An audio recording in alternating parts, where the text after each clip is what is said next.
एक गरीब आदमी एक बार घूमता घामता एक राज्य की राजधानी में पहुंच गया। जिस दिन वहां पहुंचा उस दिन वहां समारोह हो रहा था, उत्सव चल रहा था। उसने पूछा लोगों से कि भैया क्या चल रहा है। तो एक ने बताया कि यहाँ पर हस्ती पर बंधन समारोह चल रहा है।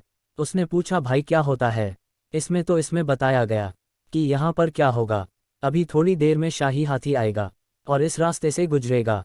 उसकी सूंड में एक माला होगी। उसने वो माला आज जिस व्यक्ति को पहना दी, उसे इस राज्य का राजा अगले 5 साल के लिए बना दिया जाएगा। जहां इस व्यक्ति ने ये बात सुनी, गरीब आदमी भी खड़े हो जाते हैं लाइन में, क्या पता अपने किस्मत चमक जाए और शायद आज मेरा दिन है कि मैं घूमते घूमते यहाँ पहुँच गया हूँ। ये भी खड़ा हो गया लाइन में। जैसे ही वह हाथी आया, शायद उस दिन प्रभु को ही मंजूर था, वो हाथी आया और उसकी सूंड में माला थी। उसने वो माला इस गरीब आदमी को पहना दी और जैसे ही उसके गले में माला डाली, लोग जयकारे लगाने लगे कि क्या बात है, अपना अगला राजा मिल चुका है।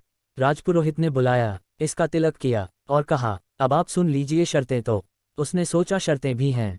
उसने कहा बताइए क्या बात है। तो राजपुरोहित ने कहा कि आपको अगले 5 साल के लिए इस राज्य का राजा बनाया जा रहा है, लेकिन 5 साल के बाद आपको ये राज्य छोड़ के जाना पड़ेगा, ये राजधानी छोड़कर जानी पड़ेगी।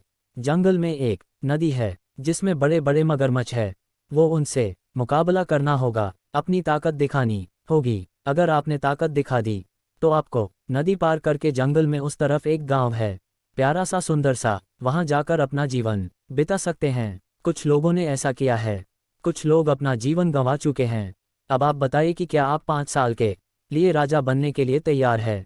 गरीब आदमी, उसके पास खोने के लिए कुछ नहीं, गंवाने के लिए कुछ नहीं। उसने अपने जीवन के बारे में सोचा है। उसने कहा सही है, 5 साल तो राजा रहेंगे, फिर कुछ डिसाइड कर लेंगे, कुछ ना कुछ तो होगा। 5 साल के लिए राजा बनने के लिए तैयार हो गया और उसने 5 साल अपने जीवन के जो सबसे बेहतरीन साल थे उसमें बहुत अच्छे से काम किया, सबका ख्याल रखा, सबका ध्यान रखा, सबका फेवरेट बन गया। और 5 साल कब खत्म हो गया पता नहीं चला। विदाई का दिन आ गया, लोगों की आंखें भर आईं, कितना अच्छा राजा हमें छोड़ के जा रहा है। लोग रोने लगे कि इस बेचारे को अब यातना सहनी पड़ेगी। वो नदी जो है उसमें मगरमच्छ मार ना डालें। और नगाड़ों के साथ में विदाई हुई। जंगल में पहुंचे, उस नदी के इस किनारे पर उसकी विदाई के लिए लोग तैयार थे, लेकिन जैसे ही इसने प्रणाम किया सबको, धन्यवाद बहुत अच्छा, चलने लगा तो लोग चौंक गए। ये खुशी खुशी नदी पार कर रहा था श्री, क्योंकि इसने उन 5 सालों में उस नदी पर लकड़ी का पुल तैयार करवा दिया था।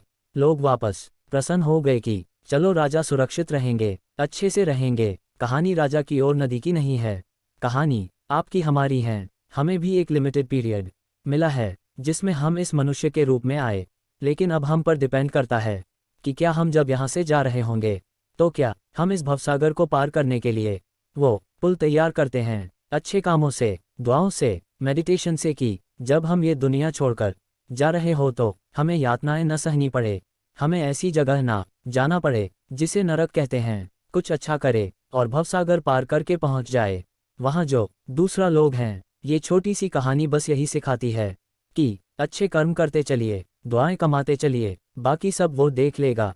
एक बार फिर से वही बात कहूँगा जो अक्सर कहता हूँ, अपनी सच्ची मेहनत, अपनी फैमिली के प्यार और ऊपर वाले के आशीर्वाद के साथ कर दिखाओ कुछ ऐसा कि दुनिया करना चाहे आपके जैसा।